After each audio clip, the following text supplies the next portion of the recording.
Hey guys, Tradewin here, coming to you today with the Flyfire game. It's based off the Tier 10 US destroyer, the Gearing, and aspects are pretty much the same. Even though this is listed as a Tier 7, they kind of moved all the ships from Tier 10 down to Tier 7 so they wouldn't get as much economic bonus to try to mitigate the amount of farming people do, which is fine. So the first thing I like to do on this setup, this cap setup with the Flyfire, is to throw torps into the enemy cap. Even though I can see some ships here, so I can kind of get an idea of where they're headed, I've done it blind plenty of times. Just no information, throw torpedoes right into their cap, get some torp hits, get some early damage, early advantage. It's awesome. I definitely recommend doing that every single time. The downside to that is you're not going to have your torpedoes ready to do something else, but this early in the game, not a huge deal. You can see I got about a minute and a half left on my torpedo reload. Heading over to C-cap. By the time I get there, they'll be reloaded. Not a big deal. So I do this every time. I think there's one game I've played where I haven't gotten hits. You also have to be aware that enemy Flyfires do the same thing. So now you can see that I'm zooming into that galaxy periodically, see what's going on. I got 2 torpedo hits on the galaxy. This is a good result. Usually you'll tag battleships with it, but you know, if you get anything with it, it's awesome. And my friendly Paris finishes the galaxy off for me. Like to see radar cruisers off the field as soon as possible whenever I'm in a destroyer. So now I'm just kind of in a holding pattern, checking out, see what's going on. And we're going to head over to C with the friendly Blue Aster, and we lost our galaxy. Now, great thing about teaming up with a Blue Aster on your team is they have that German Hydro, because the Blue Aster is modeled after the Z-52, the Tier 10 German destroyer. So one of us can be smoked, maybe even both, and with the Hydro active, we'll be able to take out any destroyers that come our way, which is a huge advantage for us. And we can see from the last known enemy markers that maximum will have one Flyfire come into C, the other one's still hanging around B, probably trying to torp us. And by us, I mean our battleships. So now I see I got my second reload ready. I'm going to throw some torps at this all-destroyer, see if I can get him. Looks like he's making a beeline to C, so I'm reasonably certain he's not going to change course too much. Now I see that the Flyfire I thought was still in B is coming over to C, possibly to support. Might get a couple shots in here, do a little bit of chip damage. It's a decent strategy. He can't shoot back because I was ducking behind an island at the time, so no reason not to take a shot there. Alright, so we are currently in process of trying to cap C. They have a smoked up destroyer, most likely. I don't think, yeah, they have a Norma, but the Norma's in no position. That's the only other ship that has smoke on their team. Norma's in no position to be smoking that. I can see here, oh, and instead of hitting the all-destroyer, we killed their Flyfire. That was a very lucky shot for me. Wasn't aiming at the guy. He appeared after I had already punched the torps, so hey, I'll take it. Alright, so now we talk about the advantage we have. He doesn't have smoke. He's fighting 2 destroyers, shooting at AP at me while I'm angled. I mean, there's nothing this guy can do. You can see I got 3 more torp hits, and I gunned down their other Flyfire. So, I mean, I've done a lot already. We're like 5 minutes into the game. I have 100,000 damage. A little bit of that is luck. The other 3 torp hits were on the all-destroyer I was aiming for. And the first torp set 2 hits on the Galaxy. It's not really luck. I mean, it's lucky I hit the Galaxy specifically, sure. But I'm reasonably confident in hitting ships almost every time in this cap setup, so it's not pure luck. Alright, so the Galaxy is backing up. He's out of radar range, so I decide, hey, I'm safe to smoke up now. Not a problem. We are finished capping C, so, I mean, if you look at, we're at our position, we're 6 ships versus 6 ships, sure. But the important thing is, we have 2 destroyers left. They have 0. We've taken out one of their radar cruisers. We have 1 left. So 2 caps to 1. We have a slight points lead. I'm really liking our position right now. It's looking good. And I'm still able to lob shells over that little mountain at the galaxy.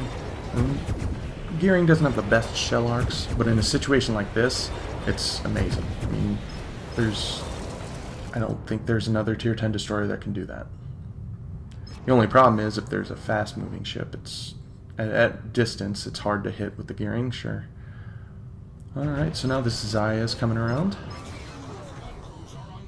Looks like he is turning away, though, so he's wisely not trying to push both myself and the Blue Aster. Still have a minute and a half of the smoke. It'd be pure suicide for him to come in.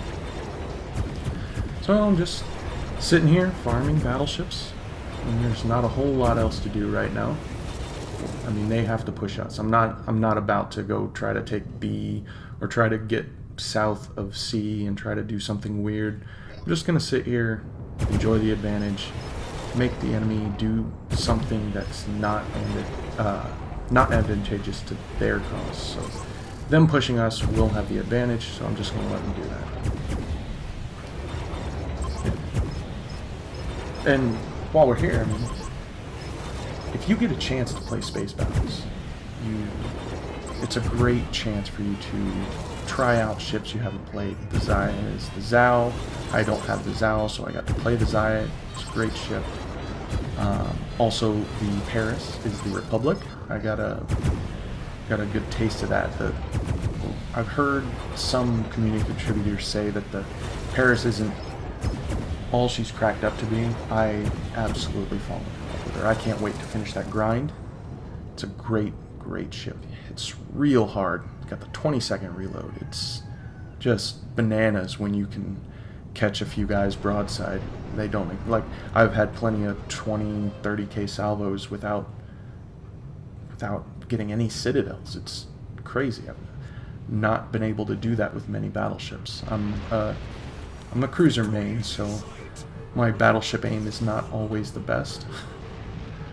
Alright, so you see, there's that smoke right there. The only ship they have left that can do that is the Norma, and that's based off the Minotaur. So usually Minotaurs will sit in their smoke, maybe seesaw back and forth to try to avoid being blind shot, which is something I like to do.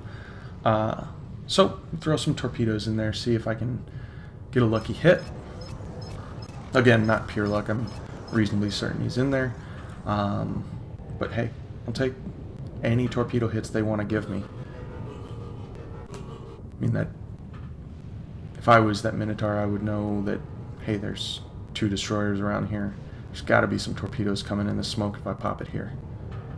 And he's got hydroacoustic search, so, I mean, odds of me hitting it, not that high. But with the 16.5 range, one of the other benefits of playing a gearing, and I get a torp hit on something. Not sure exactly what, but it doesn't matter. One of the benefits of running the gearing is the torps are very, very good, and when you shoot your torps at something that's like 10 kilometers away, you might hit something behind that even, just for a run on torp. The Blue Aster cannot do that. So now I see that their all-destroyer is threatening A. So at this point I have fairly certain feelings that we have won this game. Not a whole lot they can do. But their one path to victory is their all-destroyer taking A by himself, possibly killing their Aurora, using secondaries to finish me off, and then it's just him against the Blue Aster. I cannot let that happen. So I know the all-destroyer, where he is based on my mini-map. It's red hollow, so I can't see him on my screen, just on my mini-map. So right now he's not pointing anywhere into the cap, but I don't care. I launch my torps into the cap anyway to try, and if he goes in there to try to take him down a peg. If he doesn't go in there, then we've just won. I mean, I don't care if I don't hit him with my torps. If he doesn't go in the cap, we have won no matter what. So he decides to not go in the cap.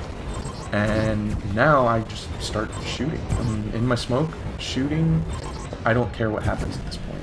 They don't have the hit points left, they don't have the points left, they don't have the time left to do anything. Their only choice was to have that All-Destroyer push the cap, which would have ended poorly for them as well, because I sent 10 torps in there. So you can see, make sure that, try to keep them on fire at all times, and then switch over to AP. The gearing AP isn't amazing like the Blue Aster, but it can still hurt even the most heavily armored battleships. So there you go. Nice little game, 193,000 damage in the gearing with 8 torp hits. And you can see 2100 base XP, not a bad game. This is a fun game. I love World of Warships. Want to get more people into it, get excited as I am. See you guys next time. Thanks for watching.